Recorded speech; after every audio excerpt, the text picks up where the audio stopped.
He was a fugitive, a deceiver on the run, with nothing but a stone for a pillow and the open stars above him. Yet in a single night, God would meet him. And in a single moment beside a well, his heart would be captured by a woman he would spend the rest of his life loving. But here is a question the Bible quietly invites us to answer. How old was Jacob the day he first saw Rachel?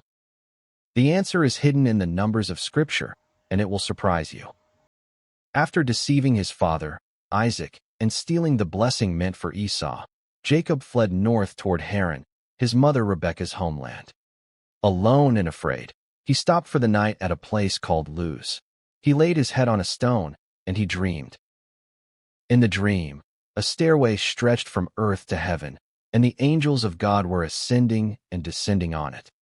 At the top stood the Lord, who spoke directly to Jacob, renewing the covenant he had first made with Abraham and Isaac. "I am with you," God declared. "I will not leave you until I have done what I have promised you." Jacob woke trembling. "Surely the Lord is in this place," he whispered, "and I did not know it." He set up his stone as a pillar, poured oil on it, and named the place Bethel, the house of God.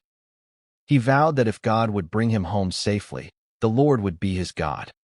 The journey had only just begun, and already God was at work. Jacob traveled on to the region of Haran and came to a well where shepherds had gathered with their flocks. He asked if they knew Laban, his mother's brother. They did. "Here comes his daughter Rachel now," they said, and when Jacob saw her, something broke open inside his chest. He rolled the heavy stone from the mouth of the well, watered her flock, and wept. He kissed her and told her who he was.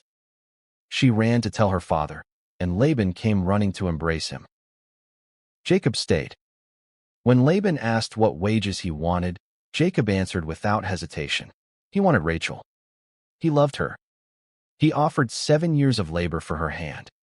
Laban agreed, and the Bible records one of the most tender lines in all of Scripture, that those 7 years seemed to Jacob like only a few days because of his love for her. But on the wedding night, Laban brought not Rachel, but her older sister Leah, veiled in darkness. Jacob did not realize the deception until morning. He confronted Laban in anguish. Laban's reply was cold and calculated. "In this place, the older daughter must be given before the younger. Work another 7 years, and Rachel would be his, too." Jacob, the great deceiver, had been deceived. The man who once covered his hands with goatskin to fool his blind father now wore the wounds of another man's cunning. He agreed. He worked for another 7 years, and Rachel became his wife. In the years that followed, 12 sons were born to Jacob, through Leah, through Rachel's servant Bilhah, through Leah's servant Zilpah, and finally through Rachel herself. The 11th son, Joseph, was born near the close of Jacob's 14 years of service, the first child of Rachel, and Jacob loved him above all the others. Shortly after, Jacob negotiated 6 more years of labor for his flocks, and when 20 years had passed in all, he rose with his wives, his children, and everything he had built, and turned toward home. But the love story did not end well. On the road back to Canaan, between Bethel and Bethlehem, Rachel went into labor with her second child. The birth was hard, too hard, as she breathed her last. She named the boy Ben-Oni, son of my sorrow. Jacob renamed him Benjamin, son of my right hand, and he buried Rachel there, on the road, and set a stone over her grave. Jacob lost the woman he had spent 20 years loving, not in old age, not in peace, but on a dusty road, in the middle of a journey home. The sorrows did not stop there. Years later, Joseph, the son Jacob loved above all others, was stripped of his robe and sold into Egypt by his own jealous brothers. Jacob was told he was dead. For years, he wore his grief like a garment he could not take off. Yet God was not finished. Joseph rose to become second in power over all of Egypt. When famine drove Jacob's sons south to buy grain, Joseph revealed himself to them. And when Jacob heard the news, the scripture says his spirit revived. "My son Joseph is still alive," he said. "I will go and see him before I die." He went down to Egypt. He stood before Pharaoh, 130 years old. a man who had fled a brother's sword, labored for love, been deceived, and had deceived, who had buried his Rachel on the side of a road, and mourned a son he thought was gone forever. Few and difficult have been the days of my life, he told Pharaoh, and they have not reached the years of my fathers. Now, here is where the Bible reveals something remarkable, if we are willing to trace the numbers backward. When Joseph was 30 years old, he stood before Pharaoh and interpreted his dreams of 7 years of plenty and 7 years of famine. After those 7 years of abundance, and then 2 years into the famine, Jacob arrived in Egypt. Joseph was 39. Jacob said he was 130. So Jacob was 91 years old when Joseph was born.